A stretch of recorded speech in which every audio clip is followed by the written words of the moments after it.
পানিতে বিষ মিশিয়ে নামাজি ব্যক্তিকে মেরে ফেলবো, আর কোনো নামাজি ব্যক্তিকে নামাজ পড়তে দিব না।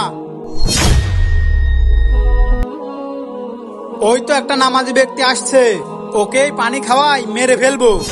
যেমন করেই হোক ওকেই পানি খাওয়াতেই হবে। এই ভাই দাঁড়াও। কি হয়েছে ভাই? আমার ভাই হজে গিয়ে জমজমের পানি নিয়ে আসছে, আমি চাই তুমি এই পানি খাও, কারণ তুমি 5 ওয়াক্ত নামাজ পড়ো। অবশ্যই পানিটা খাওয়া যায় ভাই, যেহেতু আপনার ভাই হজ থেকে নিয়ে আইছে। দেন ভাই। বিসমিল্লাহির রহমানির রহিম।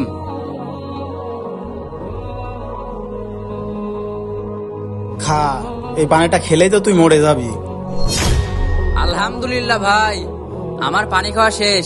আপনি বোতলটা রাখেন, তাহলে আমি চলে গেলাম। আসসালামু আলাইকুম। ওয়ালাইকুম আসসালাম। আরে আমি ওকে বিষ মাখানো পানি খাওয়ালাম, তাও মরলো না কেন? বিষের মেয়াদ মনে হয় শেষ, আমি পানিটা খেয়ে দেখি। ও ও ও ও তো বন্ধুরা, এরকম আরো ভিডিও পেতে আমাদের চ্যানেলটি সাবস্ক্রাইব করুন।